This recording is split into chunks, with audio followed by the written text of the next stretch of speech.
Welcome back to our football podcast.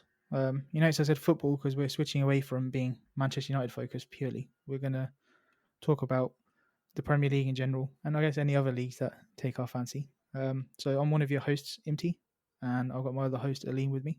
Hello, everyone. Glazers out. No, we, we've taken a decision that it's going to be quite a pleasant season based on what we've seen so far, and we thought, why not open our horizons and enjoy the world of football, um, all types of football, anything exciting, anything interesting. It happens every week. Yeah, let's talk about it. Let's discuss it. So yeah, it sounds like a great idea. Yeah, that's it. I guess there's so much football going on, and we're in the middle of an international break now. There's like 100 games a week. It feels like at the moment with however many competitions everyone's in. And we got opinions on so many other things other than just United. Before we'll branch out a bit, and maybe we can involve some of our friends as well who support other teams. Hopefully, at some point. Certainly, and actually, quite funny. I just talked about how exciting and great football is, and then you mentioned the international break, and I thought, literally, That literally the kills, worst. kills all the excitement already, right? Yeah, literally the Um, worst point of the football season. But hey, maybe the professional players need a little holiday and to see their international teammates and friends. yeah, It's like a I little mean, school trip. I don't know about you, but I think especially during Corona times, having an international break seems like the stupidest possible thing you could have. Um, Genuinely, I don't even see the benefit in it. The teams don't make any revenues. International teams, the players don't get salary yeah, the off it. players give all the money away as well that Um, they get. I just can't see what the benefit is. If you watch an England game, the players look most of the time, well, yeah, pretty much all of the time, look like they don't care. Probably other than Pickford, who seems, his only Yeah, that's decency is if playing he's for even England. going to play now. Yeah. Yeah, so Um, so watching it, yeah, I just don't see the benefits in it, and yeah, to the extent where you got players like Foden and Greenwood, and now Sancho, Abraham, and Shaw are just being sent home. They probably don't even care. They probably just say, yeah. you know what, obviously they've let down the country in a way, but at the same time they get 2 weeks rest, and they can recover and focus on the league, which is obviously everyone's priorities, and then European football in a few months' time. Listen, you mentioned those three, well, those four or five. I don't know if you read just now. Scotland have had three players. One of them, Armstrong, he plays for Southampton. He tested positive for the virus, and because Ryan Christie and Kieran Tierney were in close contact with him, they now have to self isolate for 2 weeks as well. Which means Tierney's going to miss Arsenal's next game. So he's gone on international break, on international duty. He's now not going to play any of Scotland's games, and he's going to miss a game for Arsenal as well. Which it just seems like this was just bound to happen, right? This is like I don't know how they didn't see this coming, but It will pop up, I think, throughout the whole season. I think to the extent where, fingers crossed it doesn't go this way, but I think to the extent where games will literally be defaulted or, I don't know, called off yeah, it's because going to be. they won't I have mean, a squad. that happened in Italy, right? Napoli just they had to forfeit their game against Juventus because they didn't have enough players. I've seen it happen in rugby recently as well. Yeah. Leighton Yeah, Orient in the League Cup against yeah, Tottenham. that's it. That was only a few weeks ago, right? Yeah, I think it will get to a stage where both teams will have a X number of people with coronavirus, and it's just whoever's got more coronavirus in the team loses the game. Loses the match. Yeah, Yeah. That's it. It's whoever has to forfeit the most. But that's the thing is like footballers aren't immune from coronavirus. Like I know they seem to do okay post lockdown, but I guess maybe that's because the majority of the country was still on lockdown. I guess, but now that people they come into contact with and are not on as much of a lockdown, the virus is a bit more rampant around the where they are. yeah. Um, These guys, they're around the training grounds, especially when they're going on international duty. They then and they go home to their families as well, who are now yeah, not on lockdown. So and they're around people then who have come from other countries because they play in different leagues, yeah, etc. And you're just increasing the chances. Uh, they got to attend each other's birthday parties and whatnot. And Yeah, these crucial 23rd birthday parties with Tammy Abraham. I don't know. There must be Ben Chilwell must be really good friends with Abraham in such a short time to have made it onto this 20-man guest list for his surprise birthday party. exactly, and Sancho as well. Obviously they're mates and stuff, but he must have literally just flown into the country. Um, I know they're all claiming they didn't know how many people were going to be there, but I mean they're young guys, I guess. But Let's give them the benefit of the doubt. Less potential, and yeah, Sancho thought it was just going to be them two and the three Abraham. the three of them, yeah. Just the three of them having a Yeah. nice little Um, get together. but we're like we're in October now. We're 7-8 months into this pandemic. I'm kind of losing my sympathy now for some of the people who are breaking. when it happened at first, you're kind of like, all right. I know sometimes the rules can be confusing, and I guess Sancho, he was, he's just coming from Germany. Maybe he didn't know what the rules were in England, Yeah, potentially. Yeah, but maybe I don't know. These guys need better advisors then as well, better advisors and better friends. yeah, yeah. Literally, I but think it's that. um, but yeah, we won't talk too much about Sancho because otherwise we might end up, breaking down into tears. But um, Possibly. but yeah, so we covered the internationals a bit, I guess, which was more than we'd planned to. But um, the Premier League's been back now for. It feels like it's been a lot longer because of how many games there's been, but it's about a month, I guess. Is it It feels since they like, started to again? be honest, it kind of almost feels like it never left. It feels like post-lockdown Premier League has just been one season. Oh, I know. Um, Like I was saying that we should have had a longer break. They shouldn't have played September at all. I don't think. But Um, but the good news is we're back, and somehow Everton and Aston Villa are dominating the Premier League. It isn't the 1980s. They're winning it. The cool thing I noticed, I saw a tweet. Um, they both are sponsored by Kazoo. So I'm now referring to them as the Kazoo Invincibles. I don't actually know what the company Kazoo is. If you want to sponsor the podcast, Kazoo, feel free. I promise I'll read into yeah, we'll what we'll it we'll is. we'll have discussions. Yeah, but incredibly impressive from Villa and Everton. Even more so from Villa because, okay, first of all, They survived by like a point, wasn't it exactly. last They year? literally survived by the teeth of it. Everton had, Yeah, they had Ancelotti in from before back then, and Calvert Lewin was starting to hit form from kind of second half of last season. But Villa, let's talk about Villa. They have absolutely they've done incredible. I think I know it's still very early still. It's still very early in the season. Have they played 4 games or 3 games at this point? so they've only played three, Yeah, and they won all three. But usually with teams that have that like, early start that are not expected, they win like a 1-0, 2-0, yeah, or they scrape through a few games, or they've played the newly promoted teams or something. But yeah. I mean, Villa beat Liverpool 7-2, which I guess is the standout result of the season. The season, and To that's the only two goals they've conceded so far as well. to beat the champions 7-2, to beat arguably the best team in English football 7-2, from a team who were just about survived in the league, is absolutely astonishing. I think yeah, it was incredible football Yeah, that and whole like I said, Sunday. that those two they conceded in that 7-2 that's the only two they've conceded so far this season, that's a pretty good start. 'Cause they've currently got the best defense in the Premier League. Wow. Um, which when you looked at them last year, I mean, they didn't, you'd expect them to concede 2-3 goals a game last year. They've done incredibly um, well with the tying down Jack Grealish. Bit yeah, sour that we never went for him, considering apparently Sancho was our priority, and that's the reason why we weren't going for Grealish.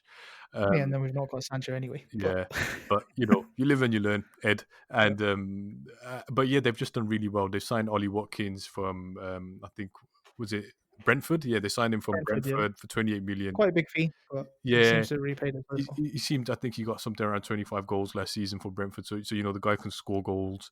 Ross Barkley bringing him in, I think, is a good move because he was really good at Everton. He's just kind of had a big dip whilst he's been at Yeah, they've Chelsea. got a new centre back as well, which I'm not sure who. I don't know his name.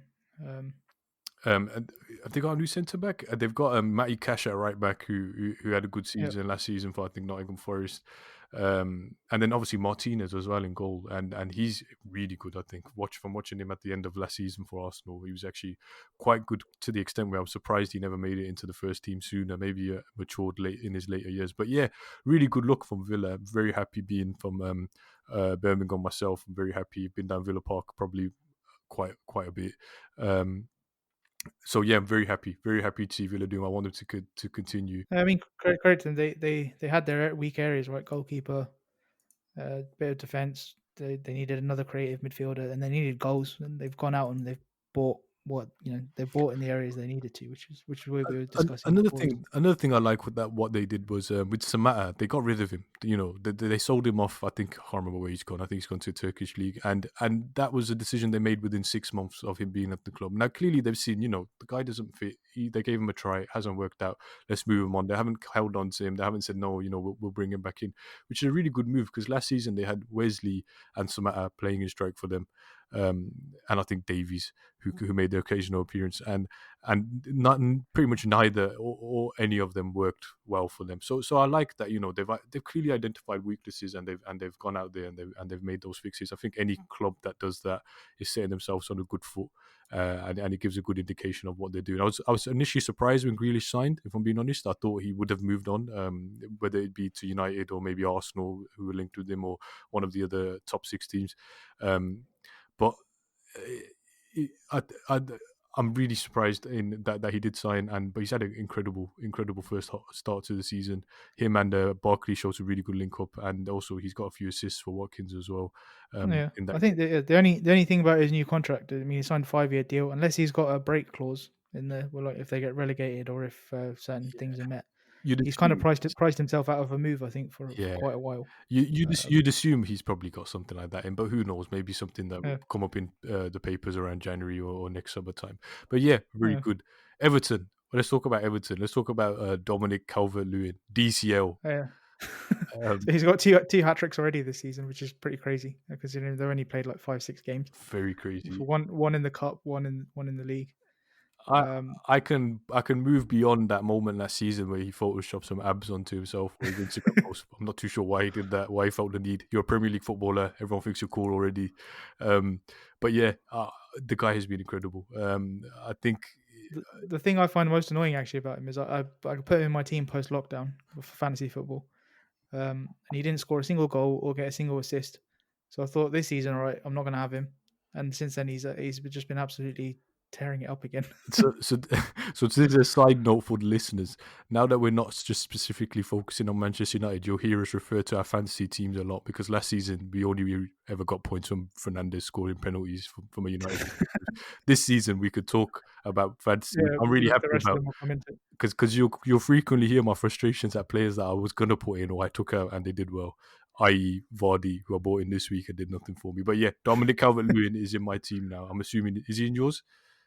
No comment. It's too long till the next. You never know who's going to be listening to the podcast, right? Ah, I could fair have enough, fair some enough. There's competitors, serious rivals that serious competitors might be using this insight. Yeah, so I'll play my cards. I'll show my cards. I've got Calvert uh, Lewin in. You have to have him in. The guy's a goal scoring machine at the moment.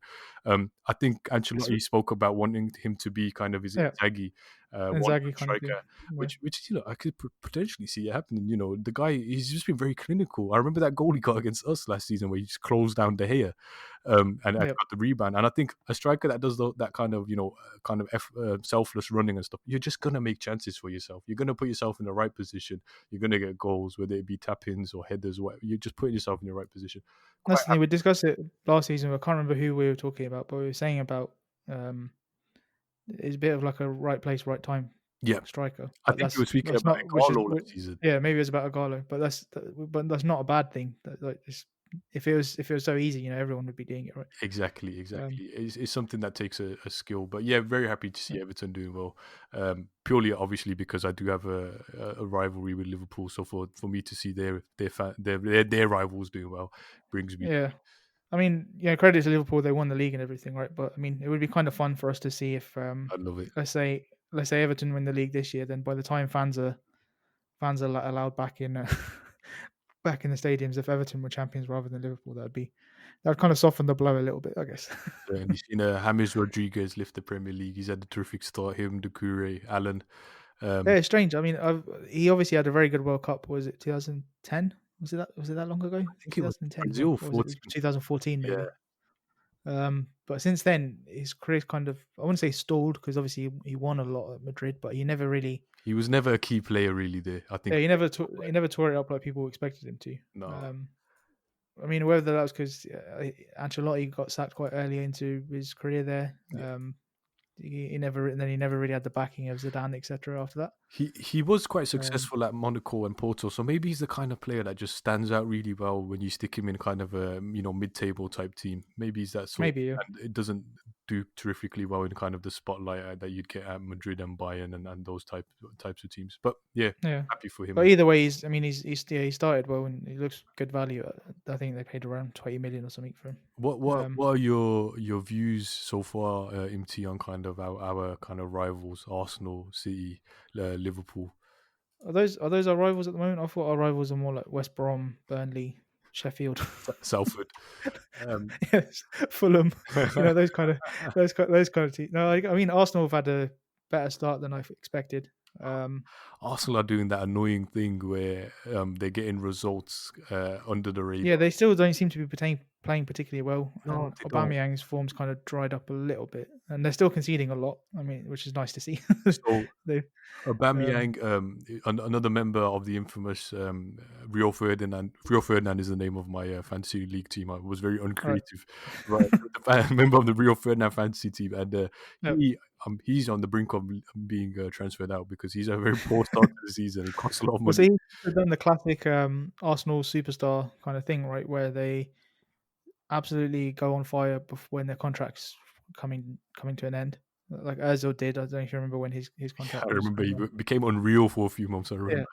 and everyone thinks that that's it. He's worth the new deal. He gets the new deal, and then it seems to have tailed off a bit. I mean, Aubameyang's I think is probably a different case to Özil. I think he will come good. He will come good again. Um, But yeah, I think my issue with Aubameyang, and well, it's more of an issue with Arteta, I guess, is it just I mean, even as someone who doesn't want Arsenal to do well, it annoys me that he doesn't play Aubameyang through the middle. He always plays Um, him on the left, doesn't he? yeah, and I could understand if you had a striker like Aguero, and then you're shifting, or even Aguero, Kane, those kind of players, Yeah. and then you're shifting Aubameyang to the wing. Fine, I get it, but he's shifting him to the wing for players like Nketiah and Lacazette, and even to a point, I could understand Lacazette, right? To a point, but then once you decided Lacazette's not good enough to do that number 9 role, why are you playing Nketiah there and playing Aubameyang on the wing? Like he's still done well on the wing, but can you imagine how much better he would be if they got another winger in and played him in his actual position? It's incredible that they haven't just gone out and signed a proper left winger type, just a winger, and putting Yeah, Aubameyang through the middle and Lacazette as a backup, or even sell even him. even like they got Saka they've got Tierney as a left back now, right? You Yeah, could play Saka in his actual position on left wing and play Aubameyang through the middle. I think that would be a lot more effective than having Aubameyang on the left and I think Nketiah in the middle. I But I mean, I'm not the Arsenal manager, so I think what Arteta is doing here, and it's slightly, I don't know if the word's disappointing, and maybe it just represents a decline, kind of a similar decline that United have had yeah, as well. So I'm not just digging at Arsenal, um, but the football that he plays and he has played since he's taken over, I think is incredibly. It's dull. very park the bossy, and he hasn't Yeah, really been associated with that. And maybe that's because he's this suave Spanish man, and people, and you don't well, associate that. he was with Pep, I guess, right? So he Yeah, naturally got associated with with Pep Pep's style of possession football, I guess. style But and yeah, tiki taka and all this kind of Barca style, and you assume that he was a good fit for Arsenal because yeah, a lot of my I, Arsenal. d- I d- I definitely agree. If you look at the way he's playing, if Mourinho was playing the same way, then Mourinho would be getting absolutely slated everywhere. um, Right now, especially you look at those big games that they won towards the end of last season, and even I guess you could say they won the Community Shield game, even though it was a draw. But um, they just sit there and just hope Aubameyang does something, which for those big games he has. But you know, that's if like I say, if Mourinho did that, he would be getting absolutely slaughtered in the press. this is the strange Um, thing. This is the strange thing. So I remember originally when the job became available, Nuno's name was in there, the Wolves manager, yeah, and I remember saying to my friends, "You don't want Nuno. He is a very defensive coach, and people don't usually say it because he's got a Wolves team, so they don't assume them to be like set the world on fire because of the yeah, caliber of players, which is fine."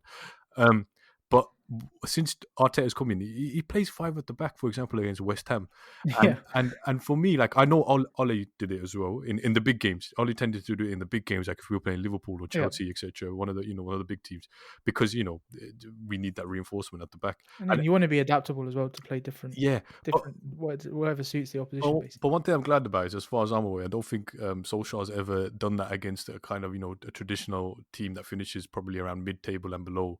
Um, Not really, I can remember. Not that I Me, can remember. It yeah, tends to be kind of the top five slash six that he aims at that tactic at and it works at. But yeah, I'm just quite surprised that Arteta does do that. And I know the only reason a manager plays kind of three centre backs and two that's when wing they don't backs trust is when they don't trust the centre the backs. centre backs. Yeah, Yeah, and I know Louise is kind of getting a bit. Louise has been okay. Some of the comments I yeah, hear, but he's been okay because again, like when he won the title with Conte, it's because he's got two centre backs alongside him, so he can make mistakes true. and have two people mop up for him. So it's a bit of a strange one. Maybe Arteta will change his tactics throughout the season and be a bit more creative and a bit more risky. But for now, Yeah. seeing Arsenal play five at the back to me and no longer hashtag the Arsenal way, hashtag patting it into the back of the net. It's a bit You see, the strange. thing is, yeah, we say that, but I mean, I always remember growing up, the famous chant, right, with Wenger's teams was always 1-0 to the Arsenal, right? Yeah, So I don't know where they got this tag of playing brilliant football and stuff. I don't know whether again it was just because of Wenger's character, I think but it's because Jack Wilshere had a good game against Barcelona once. that was it. So around that time, that yeah, people started to say, "Oh yeah, Arsenal playing incredible football" when they were doing badly, but when they were always successful, I remember them as a very solid defensive unit who used to score maybe a goal a game. I think you're right, and I Um, think the whole kind of Arsenal way slash English Barcelona etc. yeah, Comparisons came about when they stopped winning actual titles, exactly. so they had to come up with one Yeah. towards. So when they were actually winning stuff, and that was a chant that Arsenal fans themselves used to sing, 1-0 to the Arsenal. But yeah, that's slightly off topic, I guess. What have you But thought so far about City start? Because they haven't set the league on fire like they have in the past when they usually yeah, I mean they spent a lot of money, right? They spent 65 million on Diaz. I know he's only been in for one game. Aki was 40 million, Torres 20 million. I don't know if they signed anyone else. I think it's just those three. Um, but yeah, they've carried on how they were playing last season. They looked pretty good in the first game against Wolves. It was a good result. Was it 3-1 they won? I think. But then yeah, 5-2 against Leicester, 1-1 against Leeds. Those are the kind of results that they had last year. That means they weren't gonna win the league. yeah Because when Liverpool were playing, dropping 1 point every 10 games, if that, last year, if you're getting battered by Leicester and drawing to Leeds, you're never going to win the league in that kind of situation. I think the thing about City that's most disappointing is then it shows that United had a big opportunity this year. Um, same with Liverpool getting smashed 7-2 um, by Villa. Everyone was saying, "Oh, like Sancho's not going to make us win the league," that kind of stuff, blah blah blah.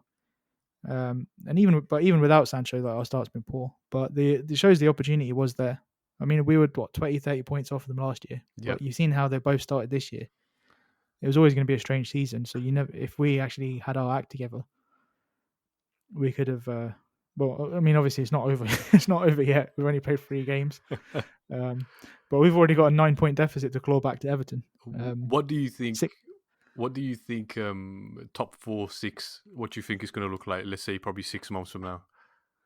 6 months from now, I think Liverpool City will be back in it. I think going off the start of the season, it's hard to look past Everton and Arsenal. This is obviously just based on these 4 games. Yeah, I'd like to think United can get a run together. And then I guess we do have to mention that Spurs have looked okay in the last few games. I think they've scored 17 goals in the last 3 games. Which I mean, it does help when we conceded 6 to them, but we won't. We don't have to delve on that. I've got a little funny story for you. So on a Monday night, we're recording this on a Tuesday. On a Monday night was Yeah. the transfer window shut. I don't know what the word is. Out of desperation, watched the Sky Sports coverage Right. of the window closing. They had Harry Redknapp in the studio. Harry Yeah. Redknapp quite boldly predicted that Spurs will win the league this season. Ooh, I mean that's a that's a stretch. I think. I mean they're in the Carabao Cup quarters, right? They got an opportunity there. Once Bale's fit, I mean that's a pretty formidable front three. If Bale can get back to his best, Bale, Son, and Kane, Yeah, that's a good front three, right? very strong. And they've strengthened in other areas. Well, I've never seen this Vinicius guy play, but he was the top scorer in Portugal last year. So Okay. if he's as good as our Portuguese additions, then he must be pretty decent as well. But yeah, they got him on loan. I don't think they signed a centre back in the end, but they got Doherty's a good player. Who else did they sign? They signed Hoiberg. Hoiberg. Yeah, so they made some all right additions. They got a decent. You'd think you'd say squad. Spurs over the last few years is their squad was very weak in terms of depth. Yeah. But they seem to have solved those kind of issues. Yeah, they've also bought in Joe Hart as well. Formidable force in training. But in all seriousness, yeah, they have strengthened in their weak positions, and I think also it's quite interesting to see that Mourinho has clearly been backed by the chairman at Spurs, which I don't think has happened in Yeah, the I past. mean, I don't know if everyone was his top target, but it definitely looks like the positions he's identified that they were weak in, that they've strengthened. I think Yeah, he maybe would have preferred another centre back as well, agree but because he's playing Mourinho Dyer at loves the to back. sign a Yeah, Mourinho loves to sign a centre back, right? yeah. So Um, so it makes sense, and all the signings, I think they've all been kind of very Mourinho-y signings as well. They've been very Regulon, that was the other one they signed. Regulon, regular, yeah. So they've been very yeah, hard-working players. Um, yeah, and I noticed the team you didn't mention there actually, who had a lot of transfer activity with Chelsea. Chelsea. Yeah. Yeah, I forgot about them. What do you think about them so far? I mean, they look like they've got the same issues as last year, despite how much money they've spent. The kids are the ones who are still scoring the goals. Um, I've not been that impressed with Havertz or Werner yet. Obviously, they're new to the league. You got to give them time to adjust.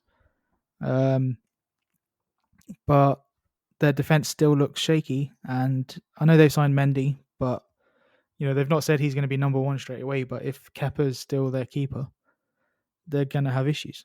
Um, So he's one of the few goalkeepers I think that if he thinks the ball's going to go in, he just doesn't bother.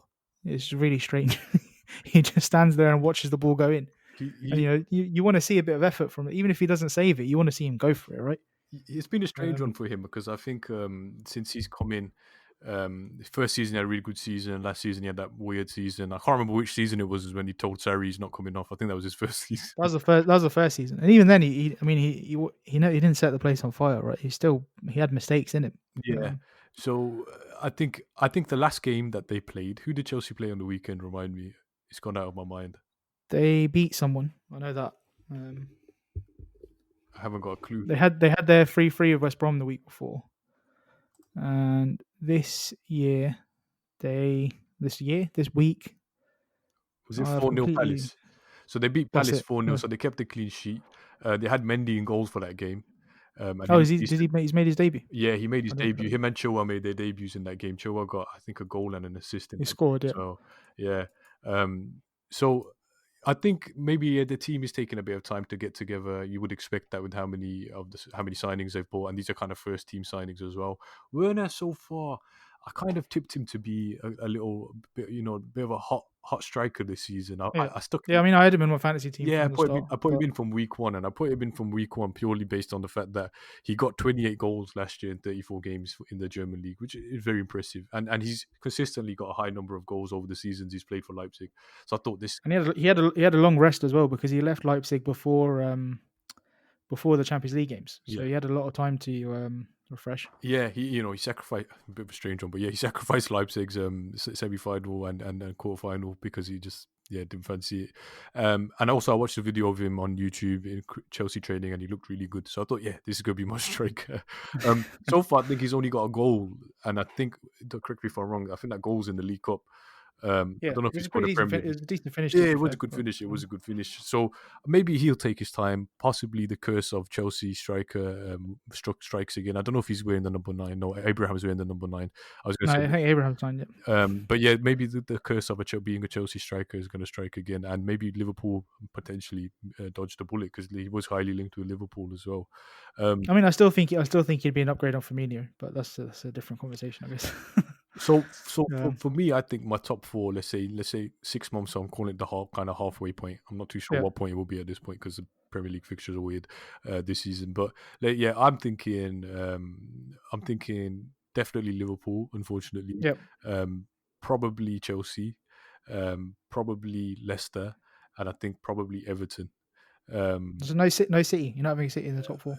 City, I'm putting them around fifth because I think they don't have a striker. The striker's out for, I think, how. Actually, that's a good point. It depends on a lot. Does depend on Aguero getting fit. And something that I've witnessed with Sterling when they make him the kind of main forward force is, I don't know, and this is something you see against United a lot, tends to bottle it a lot when it comes to like the really big moments. I mean, he's a very good player, but he's Yeah. not a striker, right? Yeah, He's a he's a winger. really good player, but I've noticed when the pressure's on, I don't know, I've never seen him kind of take you'll see De Bruyne take the game by the kind of by his neck Yeah, and really dominate that game. I've never seen Sterling, and kind of same for England as well. When we had that World Cup run, he didn't really stand out. I don't know, I've never really seen him stand out in the game and been like that kind of difference, and winning the game. And he tends to get goals when City are absolutely smashing teams 7-1, where they were literally walking the ball into the net. You'll see he gets kind of usually ends up getting 2 goals or a goal. I think there was a brief period when Mourinho was still in charge of United, when we were trying to chase them down. Where he was really good, yeah. He used to they used to win 1-0 like every week, and it was like 95th minute Sterling like Yeah, every week. yeah, And even for England after the World Cup, that Nations League run, he was good, he yeah. was really good for that. But so I think he does have his patches where he is So the so key guy. so that's my prediction. I'm putting them at fifth, and it's probably going to be incredibly wrong. If I So if could, you're I putting would have City, put. if you're putting City at fifth, where do you see us in 6 months' time? If I'm being Man United. completely honest with you, Yep. my prediction before the season, and I really wish I'd put this in a tweet. It was a tweet I wrote in my head, and I just never posted it. Was I was going to tweet that we will be incredibly lucky to finish top six based on the squad that we had. I think incredibly lucky purely because all the competition improved around us. Yeah. Everyone else made improvements in their weaknesses, and we didn't. The only improvement we made was getting Henderson back in, which was always going to Yeah. happen anyway. And he's an incredible keeper, but that's probably the only improvement made because for 2 reasons. Number one, it puts pressure on their hair. Number two, it gives us an option of playing Henderson. Yeah. So I can only see that as a win-win situation for us. But then, of course, yesterday we confirmed Telles, Cavani. Um, We we signed about 150 players, I think, on the deadline day. we About signed 148 of them were for the academy. yeah, exactly. Um, So we signed Van der Beek earlier on in the window, and I'm happy with him as well. But probably not necessarily would have been like one of my first choices as an area of yeah, improvement. I didn't think central midfield for it's probably the first time in probably about 100 transfer windows that I didn't think central midfield was somewhere that we needed to strengthen. Yeah, agree. And Having said that, I'm much happier having Donny come off the bench than Lingard and Pereira. yeah, completely agree. Um, And also, we did the inevitable. We got rid of Andreas Pereira off yep. on loan. Wish him luck. Hope he has a great season, but glad that he's not in the team at the moment. We signed 2 guys who I've never heard of, and I'm not going to pretend I have. So Ahmed Traore and Facundo Pellistri is his name. I've written it down because I just don't know Nice, him. nice pronunciation. Yeah. And I've never heard of these guys, but the Traore guy has a lot of hype around him. We've probably all watched the same YouTube videos at this point. Um, because there isn't much footage of him because he's only made a very limited number of appearances for Atlanta. Yeah. But yeah, okay, he comes in January. Maybe he's good. Maybe he's not. I don't have a clue at this point. We didn't end up getting a right winger. We had all this kind of Sancho talk. Well, supposedly Palestri and Traore are right wingers. Whether Palestri is going to play straight away, I don't know because he's young, he's 18. And the Yeah, same with Traore, even when he comes in. But yeah, and I've been reading that apparently Ollie's been saying to Traore that he thinks he can make an impression in the first team I'd love it straight away. because he does look But good from the footage I've seen. He seems like kind of skilly, tricky yeah, winger, which is fantastic. So but for maybe the money they've paid, so I think it's like 21 million euros up front and yeah, then another 20 in add-ons. And at 18, he's not someone that I'd want to see go into the youth setup. I'd want to see him be involved from the get go. I'm not saying he has to be a starter, but at least on the bench and involved in the games. Like I don't want him to be like how Chong was last year. Basically, is what I'm saying. I completely agree. I think they should put him straight into the first team purely Yeah, because you got to think as well from a kind of the squad dynamics. Even in that under 21/reserve team, you bring in a player who United have just spent 21 million on. exactly. Yeah. How does that not upset the rest of the team? Uh, I don't understand. So yeah, I think they've got to stick him in the main and team. the other thing is like he's only a year younger than Greenwood. Yeah, So for the money they paid, if he's worth that money, then he at that age he does need to. I mean, I don't want to put too much pressure on him. I mean, he's not going to listen to the podcast, but maybe that's um, yeah, obviously Greenwood's a special player, but you'd expect if you're spending that kind of money on an 18-year-old that he's going to have something to do with the first team squad. I hope at least. You would assume, definitely, you would assume. But yeah, look, come on, it was very clear that we wanted Sancho as our number one. All Yeah. all summer. It was, remember that first week of August where there was all those rumors that he was signing before the When 30th. he posted that Nike advert with Yeah, him and Rashford, I thought, all right, it's it's done. done. He's going to be announced tomorrow. This is like Pogba and Adidas all over again. And I think It's happening. one But thing I do think is that he did want to come, and I think that purely because of the activity over the last week where he just didn't show up. Well, apparently he yeah, was sick, but he then got on a plane to go to his little three-man party with a Tammy yeah, Abraham. So he's clearly probably not that sick. So maybe, he did have us on his mind. And he also, the thing that also kind of makes me think that he did was he himself never said, I'm staying at Dortmund. And it's not hard no, for a player to do yeah. that in this day and age. You literally have to send a tweet or an Instagram post. Um, Especially when you got that long of a contract, yeah. and So the fact that he never did that makes me think he did want to. He also, he's a young player. He obviously doesn't want to upset the Dortmund fans if does have to stay. So he didn't throw his boots down and say, "I'm going to yeah. go drive to the training ground," like Odemwingie did a few I years was ago. wondering, yeah, Um, that would have been a good one. And yeah, just taking a plane and self isolating outside Old Trafford that's for it. 2 weeks. And Yeah, exactly. So obviously, I think personally that he probably did want to come, and it just didn't work because Edward would wanted to offer however 20 million less than Dortmund made it clear it wasn't. I don't know, some so if contractual I had to consequence. guess, yeah, Woodward's offer was probably 60 million up front, 60 million if he becomes prime minister, another 60 if I don't know if he discovers the vaccine to coronavirus. 20 million if he But wins the World Cup on his own, just him entered as a national, Exactly. as a nation. Yeah, Um, little things like that. Another 15 if he wins Wimbledon. yeah. So, Um, and I assume it probably was but something ridiculous like that. And following some of the journalists I do on social media, a lot of the kind of ones who work with operate around the German league have said from a few weeks ago, Dortmund were laughing at how United had treated the negotiation and well, firmly said I no. think apparently there was from pretty early on they realised United were just going to mess this up. Yeah, wasting their time. And from early, they said, "Look, here's the price. Give us the Yeah, money, you and either you can pay it or talk you to." don't get Yeah, him. Which I mean, I don't think the price was a fair price. So I mean, from that perspective, I understand why United felt they wanted to negotiate. But it seems pretty clear that Dortmund said there's no negotiations here. So at that point, they should have moved on to other targets. yeah, exactly. So if Um, Dembele was the second option or whoever else was on this list, then yeah, yeah, prioritize that. that shouldn't have come up in the last week of the window. That should No, have been, I mean, if we knew it and we're nobodies, then why didn't they know it? Like, look, they're clearly panic buys. Cavani, okay, yeah. Tellez probably not. Cavani, yeah, definitely a panic buy. You could have got him before the start of the season and got him integrated into the team, played him, came around the players. I doubt Cavani would have said no, no, please, I want another 2 months off. These are I professional think players. I wouldn't use the phrase panic per se. I think Dembele would have been a panic buy. Yeah. Because I still think they would have. I mean, by all accounts, they still were trying for Sancho after they got Cavani. Hmm. So I don't necessarily think he was a panic buy per se. Because the things I was reading was that they did negotiate early on, but his demands were ridiculous at the start of the transfer window.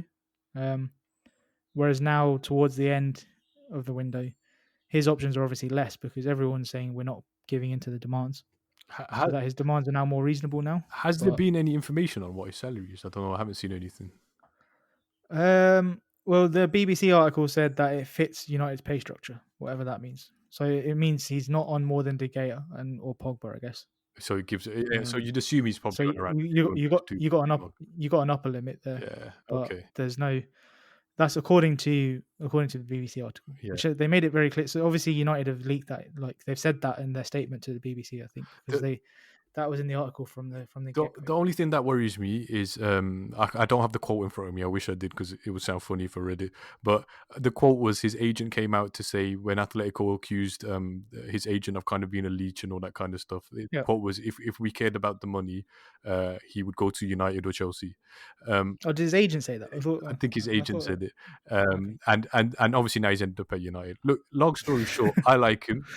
Look, he's a good player. His record speaks for himself. Yeah, Though. He scored like 300 goals in 500 games. Like, exactly. As a football player, he's incredible. He's top talent. yeah. He's top bracket as a striker. Probably not right now, but he was at one point for sure. Um, Well, even like and people talk about his age, but he's younger than Vardy. He's only just older than Aguero. But there's no reason why he can't. If he can keep his fitness, there's no reason why. And we've lacked like a. Well, Igalo did well when he came in, and Martial's obviously is probably his best season for a while. yeah. But it's probably since Is it probably since uh, Van since Persie? well, we had Lukaku, I guess. Mm, So yeah, so definitely since Lukaku, we've been missing that kind of proper number 9. But he wasn't there for that long, so I guess yeah, you could say since Van Persie, probably the last time we had a number 9 that everyone loved. my I my guess. my So, expectation for Cavani is I want him in the box. I want him one touch goal. I want yeah, because I think that's what we miss so badly, and hold up when necessary, but also just being in the right place at the right time. Igalo my showed only little glimpses of it, but uh, I don't expect my Igalo. only worry is so our wingers. If we call our first choice wingers at the moment, I guess Greenwood and Rashford, Yeah, is they are both kind of strikers themselves. they So are. Yeah, they will tend to cut inside and go for the shot rather than cut inside and go outside and go for a cross. it's very true. And our fullbacks, I mean, Tellus has got a good assist record, but Hmm. obviously with Talise, I think is actually, we've not seen him play yet. And everyone knows Wan-Bissaka's. I think there's his struggles going forward are overrated by not overrated over exaggerated by sometimes our lack of ability to finish. but still, he's not Trent, for example, Yeah, going forward. yeah, agreed. Um, obviously, he will have the positive is Bruno should be able to pick him out. Um, but it would be nice to have this is when you kind of wish you had someone like Beckham, Beckham playing on the right wing, right? That he could. I You'd imagine Cavani would love to have that kind of player I behind him. just can't remember Um, the last time we had a player that could just consistently put a really good cross in. I felt like Lukaku put really good there was like crosses a in. 10 game period where Valencia kept finding Rooney's head and Rooney kept Yeah, just I scoring remember headers. that. It was Yeah, like just for 10 games, and then Valencia went back to just drilling it and across then the floor. Valencia said, "No, no, no more in the air," and would do the little I'm just stutter and just yeah, drill it. just gonna smash it across the floor He's like, "Wow!" every single He's like, time. But "What would happen if I smash this as hard as I could?" Yeah, there was that period. And I remember even Ashley Young had a period as well where he could put good crosses in. actually, yeah, Young's always had a good cross on him. I guess his problem, I guess, was getting in the right position for it. And then, as I just mentioned as well, Lukaku had a good cross on him, but he was supposed to be the guy on the end of the cross. On So it's a bit the end of the difficult. cross, yeah, Um, that's true. so it's been a while. Um, Like I don't know, it's been a long time because, like you said, Greenwood and that's why I Rashford. wanted Sanchez to have a proper player who actually wants to play on the wing. Yeah, because I mean, I was discussing with one of my friends the other day, and they were saying, "Oh, forwards should be adaptable and stuff." But I think they've shown in recent years, not just at United, but forward, they're not as adaptable as they used to be. Players have a position that they want to play, and for some reason, it seems to always be left wing, Yeah, right? there seems there seems to be a I don't know lack whether of it's right because wingers. they love cutting in on their right foot. I guess nowadays, It is the wingers, case, and it but probably explains why Sancho is the right winger because he's left-footed. Um, so yeah, maybe possibly yeah. so. Um, What do you but you think miss so that far, we don't have those kind of old like Robin could do both. I guess he could cut inside on his left or go out or and give a give good you a cross? cross. But Yeah. So what did you think so far of? I know we've spoken about the United start to the season because we are both United fans, as everyone knows. Um, I mean, the Palace game was kind of. I mean, that's just seems like that's what we do, right? When yeah, even post lockdown, the Spurs game was pretty disappointing. The first game back, we just always seem to have a stinker on The Palace the game I first wasn't game of things. surprised by purely because I feel like the team hadn't changed in any way since the Yeah, end of last season, and we had, I think, just dragged ourselves to that third place. It wasn't we did it convincingly the first half of return to lockdown. After lockdown. Yeah, that, we were dragging our feet, and the game against true. Leicester was a good finish. Um, Brighton, But even that wasn't the best. yeah, Brighton. um, We won. I'll be honest. We didn't deserve to win that game. Brighton hit the post, I think, 5 times. We scored a penalty after the final full time whistle had gone, which I know is a bit of a narrative because it was a penalty, but it's just quite funny that we scored a goal. It was a blatant penalty right in front. Yeah, it's just quite funny, and also delightful to see Morpay regret his Yeah, choice of it, celebration. it was worth it. It was worth it just for that. Even if Fernandez had missed, which he doesn't miss penalties, so it's not an issue. But Yeah, even if he'd missed, just seeing Morpay's face yeah, it was was worth priceless. it It was a anyway. good moment, and then Tottenham. So Tottenham. There's a lot to say to summarize. Yeah, It I was mean, I just don't want to go into it abysmal. too much, to be honest, Yeah, it was just but it was pretty much yeah. abysmal. I think the defense was non-existent. I'm glad to see Bailly had a game, but Well, that's the thing. We were quite excited to see him we start, were and then he had a stinker. Maguire had a stinker. I think Wan-Bissaka, he didn't really do too much wrong, but he didn't really do anything right either. And Shaw, I mean, I like Luke Shaw a lot, but that was one of the worst left back performances I've seen in my life. it was Um, it was one of the worst fullback performances I've seen in my life since Gareth Bale versus Michael. um, but you know, like there's the I think it was the Son second goal, their fourth. Um, we're watching it, and you can see they passed like Aurier's just got the entire right hand side of his pitch to himself, and I'm like screaming at the TV to Shaw, like, why aren't you? You're like, why are you? He's marking Lamella in the middle, yeah, and then the worst thing is Maguire has to go out to cover, even though Aurier's got all this time, and then Shaw then leaves his position in the middle and lets Saunders have a clean run. It was like, if you're not going to go out to the left back, at least stay with the guy in and and in the middle. and what about that But footage I shared with you yesterday? How yeah, tragic, so that was the one. So heartbreaking. then heartbreaking hearing De Gea saying, "No, Luke, no." You hear Like, it. Um, he could have put it into Star Wars, that like someone shouting that, Honestly, it but was heartbreaking to hear him say, "Luke, no, no." You hear no, it, Luke. no, and then he just gets nutmegged by um, Son. yeah, but Honestly, it was one of the probably the worst performance I've seen us since obviously the City game. Um, oh yeah, but Shaw himself was one of the ones who said that we need more competition in the squad, he did. and we've got that now in left back with Talise. So yeah, hopefully that brings the best out of both of them, because I still think Shaw's got a big role to play at the club. Do you think? Do you think Solskjaer might be thinking about playing Shaw at centre back? I think I could see it in some of the games. I mean, he did pretty well there in that three at the back. I don't know if I would trust him there as a part of a two. I mean, worth a go at the moment, because I mean, I really like Maguire. I think he's done a good job since he came in, but he looks shot for confidence at the moment. I don't know whether the incident in Greece and whatnot Yeah, I agree. is not helping him, but he just doesn't look the player he was last year. Definitely, Um, I think same opinion as you. I think if we put Shaw in a 3, then yeah, sounds like a good idea. Possibly in a 2, probably for my liking, he's a bit short for centre back in a 2, but maybe it can work. Maguire again last season very good. This season hasn't had a good start. I can only attribute it to the incident in Greece, because that's the only thing that's yeah, really it's come the only thing out I could which think seemed of really. different. Yeah. And that it does sound like something traumatic he went through. I can imagine it's had an impact. He had all the eyes of Yeah, the I world on him mean, well, obviously, I watched the interview with him. It was pretty sad watching him. for sure. But at some point, he's a professional, so Yeah, he needs to get over it. for sure. I'm not saying it's going to be an easy thing to do, but he needs to do something. Whether he needs a break, I don't know. I do. Obviously, when I say a break, I don't mean another holiday, but Please avoid Greece, Harry.